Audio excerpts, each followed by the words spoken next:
April మాసంలో కర్కాటక రాశి వారికి ఏ విధంగా ఉండబోతోంది? వాళ్ళు ఎటువంటి ఫలితాలు చూడబోతున్నారు? శ్రీ గురుభ్యో నమ. శ్రీ మహాగణాధిపతి నమ. శ్రీ మహాసరస్వతి నమ. ఓం శ్రీమాత్రి నమ. ఈ యొక్క ఏప్రిల్ మాసంలో కర్కాటక రాశి వారికి జన్మస్థంలో అంటే వీరికి పునరుసు నక్షత్రం 4వ పాదం, పుష్యమి నక్షత్రం 4 పాదాలు, ఆశ్లేష నక్షత్రం 4 పాదాలు ఉంటాయి. ఈ యొక్క జన్మస్థానంలో కుజుడు సంచారం చేస్తున్నాడు. జన్మలో కుజుడు సంచారం చేసి యాంత్రిక జీవనంలాగా మారిపోతుంది. వీళ్ళు అనుకుంటారు ఈ జన్మలో నాకు ఇంతేనేమో అనుకుంటారు. ఎందుకంటే కారణం ఏంటంటే కుజుడు జన్మంలో రాకూడదు. ఒకవేళ వస్తే కనుక మీరు మంచి మాట అన్నా చెడుగా భావన జరుగుతుంది. మీరు మంచి చేద్దామన్నా చెడు ఎదురయ్యే అవకాశం ఉంటుంది. మీరు ఎంత మంచి చేసినా అవతల మనిషి మిమ్మల్ని దూరం పెట్టే అవకాశం ఎక్కువగా ఉంటుంది. కారణం ఏంటంటే కుజుడు నీచ స్థితిలో జన్మస్థానంలో ఉండడం వల్ల. కాబట్టి కుజుడు జన్మంలో ఉండడం వల్ల కొంత ఎప్పుడో మనకు అనారోగ్య సమస్యలు వచ్చి మళ్ళీ తిరిగి తోడటం అటువంటివి కానీ అవన్నీ వచ్చే అవకాశం ఉంటుంది. అలాగే మీకు కొంతవరకు రక్తానికి సంబంధించిన ఇబ్బందులు వచ్చే అవకాశం ఉంటాయి. రక్తానికి సంబంధించిన ఆరోగ్యం, రక్త సంబంధికులు కూడా మిమ్మల్ని ఇబ్బంది పెట్టే అవకాశం ఉంటుంది. తర్వాత ఉన్నట్టుండి హార్ట్కి సంబంధించిన ఇబ్బందులు వచ్చే అవకాశం ఉంటుంది. జాగ్రత్తగా ఉండడం మంచిది. అంటే హెల్త్ ఇష్యూస్ రేజ్ అయ్యే అవకాశం ఉంటుంది. కాబట్టి హెల్త్ విషయంలో జాగ్రత్తగా ఉండడం మంచిది. తర్వాత తృతీయంలో కేతు ఉన్నాడు. మిమ్మల్ని సపోర్ట్ చేసేవాళ్ళు అందరు ఉండకపోయినా ఒక్క మనిషి అయినా చాలు. మిమ్మల్ని సపోర్ట్ చేస్తే మీరు రాజ్యం వెళ్తారు. ఎందుకంటే మీలో ఉండేటువంటి లక్షణం ఏంటంటే ఒక్కరైనా మమ్మల్ని సపోర్ట్ చేస్తే చాలు మేము పనిచేయగలుగుతాం అనే లక్షణం మీది. కాబట్టి ఒక్కరు సహాయం చేస్తారు, ఆ ఒక్కరితో మొదలగలుగుతారు. ఇప్పటివరకు కూడా మీరు అలానే ఉన్నారు, ఇప్పుడు కూడా అలానే ఉంటారు. తర్వాత శని, రాహు, శుక్రుడు, బుధుడు వీళ్ళకి 9లో ఉన్నారు. కాబట్టి ఇక్కడ రాహు అంత మంచివాడు కాదు. ఎందుకంటే పూర్వీకులు పెద్దవాళ్ళ శాపాలు వచ్చే అవకాశం ఉంటాయి. కాబట్టి పెద్దల్ని గౌరవించండి.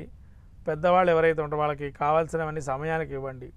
అంతేగాని వాళ్ళని ఊరికే తిప్పి ఇబ్బందులు పెట్టి వాళ్ళ యొక్క శాపనార్థాలు మీరు పాలు చేసుకోకుండా ఉండండి. ప్రత్యేకంగా చెప్పాల్సిన విషయం. ఎందుకంటే మనం వింటూ ఉంటాం పితృశాపాలని. అది ఇలానే కలుగుతాయి. వాళ్ళకి ఏదైతే కావాలో ఆ పని చేయాలి. వాడటువంటి మనం ఇంకా ఏమీ అనరు వాళ్ళు. అందుకని తర్వాత శని వీళ్ళకి అనుకూలంగా ఉన్నాడు. 9లో ఉండడం వల్ల ఏదైనా ఒక స్థిరాస్తి సంపాదన యోగం ఉండే అవకాశం ఉండే, స్థిరాస్తికి సంబంధించి కొనుగోలు చేయటం ఇలాంటివి బాగుంటాయి. తర్వాత శుక్రుడు వీళ్ళకి 9లో ఉండటం వల్ల విదేశీ ప్రయత్నాలు చేసేవారు విదేశీ ప్రయత్నం ప్రారంభం చేయొచ్చు. అంటే వీసా కానీ పాస్పోర్ట్ సంపాదించుకోవటం కానీ, లేకపోతే ఏదైనా ఉద్యోగంలో ఉండేటువంటి వారు ప్రయత్నాలు మొదలుగా ఏమైనా ఆప్షన్స్ ఉంటే మేము వెళ్తామని చెప్పటం కానీ చేస్తే మంచి ఆలోచన. ఉన్నత విద్య కూడా ఎవరైనా ఉన్నత విద్య చదువుకునే వాళ్ళు ఉంటారు. MBA, MCOM, MBC రకరకాల విద్యలు ఉంటాయి. ఉన్నత విద్యలు అభ్యసించడానికి కూడా సమయం ఇది ప్రారంభం చేయొచ్చు. తర్వాత రవి వీళ్ళకి దశమంలో ఉన్నాడు. కాబట్టి మిమ్మల్ని శ్రమకి తగిన గుర్తింపు అనేది కలుగుతుంది ఇక్కడ. అంటే బయట రాజకీయాలు ఉండేటువంటి వారు కావచ్చు, లేకపోతే వ్యాపారంలో ఉండేటువంటి వారు, సినీ రంగం వారికి కూడా గుర్తింపు అనేది మాత్రం వస్తుంది. మీరు ఎప్పుడైతే చెడు చేసినా అవతల మనిషి చెడుని గ్రహిస్తాడు, కానీ తర్వాత మంచి చేకూరే అవకాశం ఉంటుంది మీకు.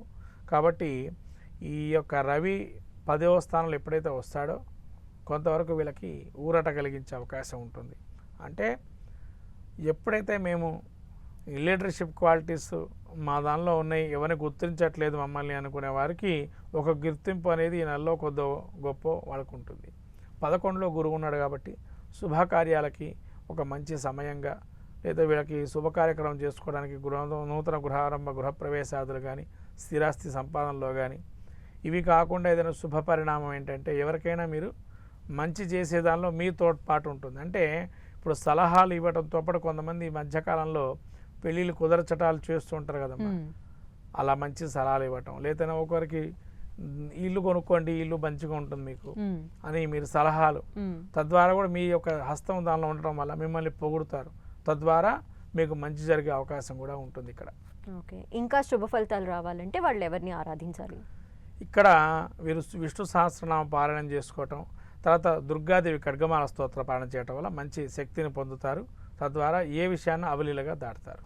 తర్వాత సుబ్రహ్మణ్య క్షేత్ర దర్శనం చేసుకోవటం మంచిది. ఓకే.